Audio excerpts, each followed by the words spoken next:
Okay, so today we're going to talk about meaning, and thought at first I'd start with some sort of rationale for why I want to talk about meaning at all, what it's got to do with the middle way.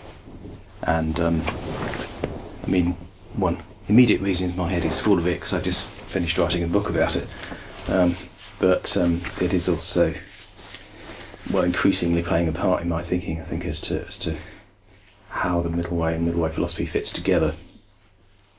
It was there from the beginning, but I think for a long time it was rather underspecified, but I've been giving it more attention recently. So, why we need to discuss meaning? Well, to be able to understand how to justify our beliefs is one thing, or how beliefs are justified anyway, because beliefs are made out of meanings. So, in order to understand how the building is made, it's better to understand the bricks out of which it's constructed. And to integrate our desires, well, our desires are very, very often associated with meanings, with symbols which they're attached. So although we talked yesterday about desires in general, there's a whole dimension of that what we haven't really discussed yet, which is how those desires relate to symbols. So, for both those reasons, there's this interrelationship between meaning and belief and desire, and so it's a kind of sandwich, if you like, or perhaps more of a layer cake. Anyway, something like that. So, I talk in terms of 3 levels of integration, and that's the structure of my middle way philosophy series after the first volume, which is introducing the middle way in general, including the ethics. But after that, each of the volumes is volume 2 on desire, volume 3 on meaning, and volume 4 on belief. And each of those is focused on one of these levels of integration. So, it's crucial to the whole way I'm conceiving the way integration works, that it's so we can see it just in terms of desire as we did yesterday, but there were these other levels or these other dimensions of integration. So, and also the order in which I'm tackling them now, and the order in which I tackle them in my series of books, is also deliberate. So I think it's best to understand them in that order. So starting with desire, moving on to meaning, moving on to belief, because I think we need to understand meaning in terms of desire, rather than what traditionally people tend to do in Western thinking is to understand meaning in terms of belief. So I want to offer an alternative way of building up our model of it.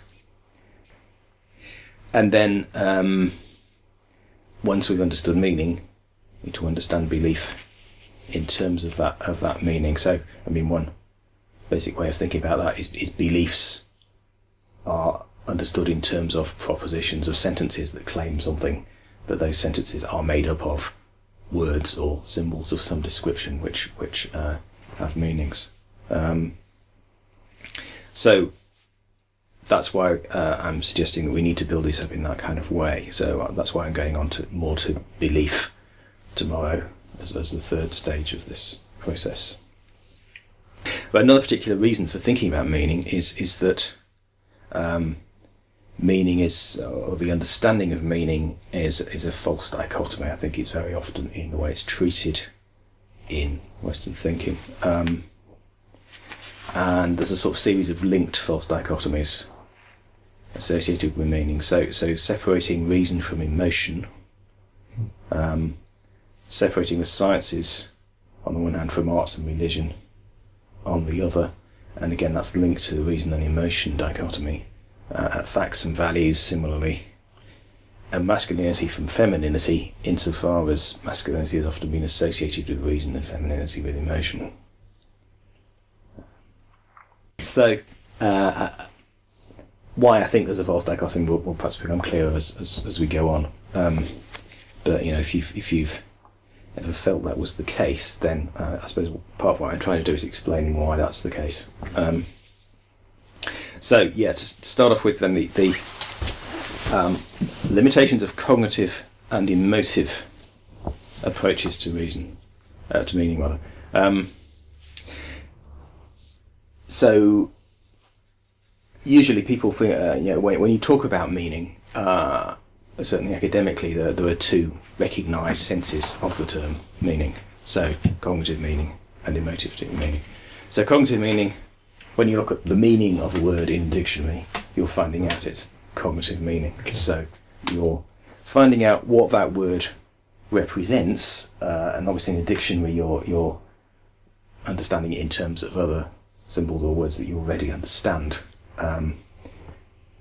But basically, if you're finding an equivalent, that's helping you to get a sense of what the things are which you think are represented by the word concerned, or if it's not a noun, if it's some other kind of word like a preposition or a verb or whatever. Again, you're trying to understand its function in sentences and how it fits into representations of the world. So cognitive meaning is overwhelmingly what's the concern of the sciences, and the concern of philosophical analysis, and the concern of linguistics. And then emotive meaning is sense of meaning when we talk about having a deep and meaningful experience, for example, that it's a depth or fulfilment found in experience. When you say the meaning of life, is that? Yes, that's an emotive, generally understood as a question about emotive meaning. Yeah. So it really means something like, how will I get fulfilment from life? Rather than what does the word life denote, which you could find out by looking it up in the dictionary. The dictionary won't tell you the meaning of life in emotive sense. Yeah, so cognitive meaning is traditionally linguistic. So we're only talking about words in terms of cognitive meaning. Propositional, so strictly speaking, according to analytic philosophers, the units of cognitive meaning are sentences, and not just any whole sentence, but a proposition, so a sentence that claims something. So the cat sat on the mat, Paris is the capital of France. These are sentences which claim something about the world or about some sort of state of affairs. So the meaning for an analytic philosopher, the cognitive meaning of the cat sat on the mat, is dependent on the truth or falsity of whether the cat is in fact sitting on the mat. So you understand the meaning of the sentence when you understand the conditions in which it will be true or false. That's the sort of traditional analytic definition of cognitive meaning. So it's also representational, so that there's some kind of picture or idea in the mind which is said to represent something beyond the mind.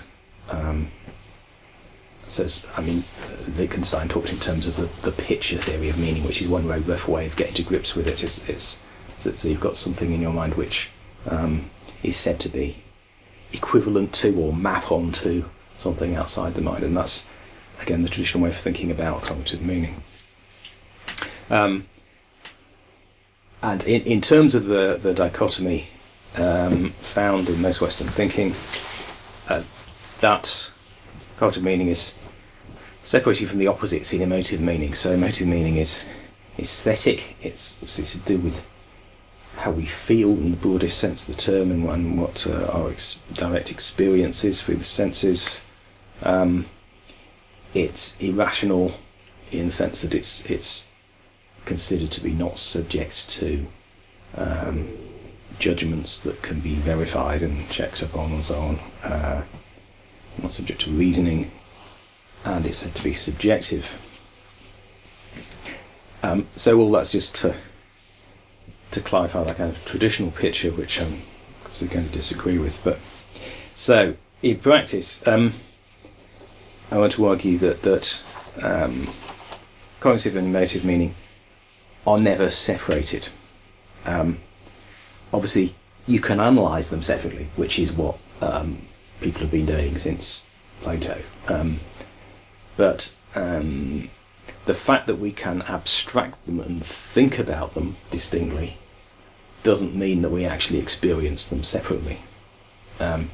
So, in practice, whenever there's some sort of cognitive claim, that cognitive claim is only meaningful if there's something in it which grabs our interest, if there's some emotive aspects to it.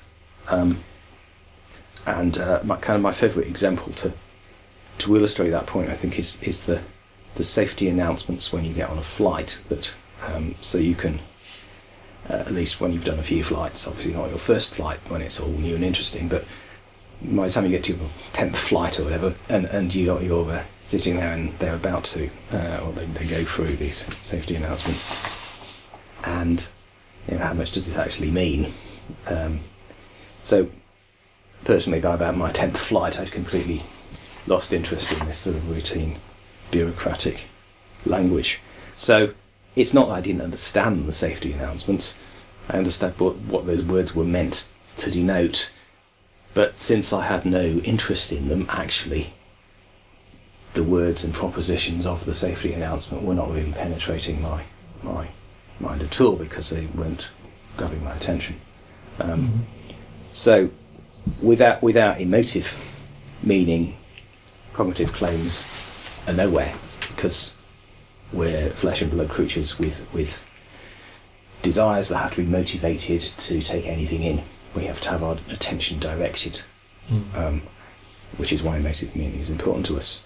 But at the same time, we can't have purely emotive symbols either. That they always represent something to some extent. So you could take any kind of symbol that seems meaningful to us, and you could ascribe some sort of cognitive meaning to it. Now, obviously, that becomes a harder, perhaps sort of attenuated process, a more difficult process if you're talking about, an E flat on the piano, or the wail of a baby, or something like this. These could be seen as meaningful symbols. What does an E flat on the piano mean? Well, I've just called it an E flat on the piano, so it does mean something. It might have associations for me, but if nothing else, it's got this place within a musical schema in my mind. Could you define symbol? A symbol, in the way I'm using it anyway, is I'll give my definition later on, actually, on the second page, but that it's some sort of, I was going to say representation, that's the wrong way of putting it. Some sort of object, let's say, to make it as well as possible. Okay. An object which is associated with a set of desires that are recalled to us by that object. In a repeatable fashion. Yeah, so for it to start to be symbolic, usually we'd have to at least come back to it a second time and recognise that meaning from how it was before. So that baby's wail. But I recognise the baby's wail as indicating the baby needs attention. Yeah. Yeah. So if it indicates something for me, then it's got some sort of cognitive meaning. And the E flat? D flat is telling me the piano's slightly out of tune, or it's telling me that that piece of music is progressing a little bit further, or it's telling me that it's half a tone below E, or whatever. But that's information rather than desire, isn't it? Oh, sorry. Yes, it is. But what I was suggesting is that the information and the desire, although we can analyse them separately, are interlinked in a way that they cannot, in practice, in our flesh and blood existence, be separated. Yeah. So, therefore, I'm suggesting if we want to understand meaning in a way that's adequate to our flesh and blood existence, we need to think of them together rather than just separately.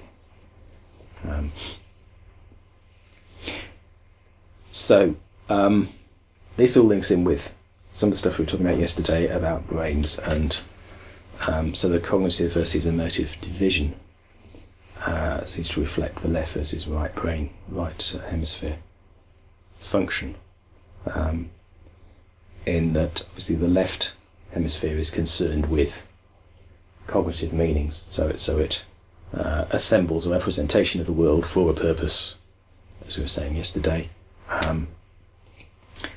So cognitive meaning is placed within what we would call a cognitive model, in a representation of what we think is real at that point.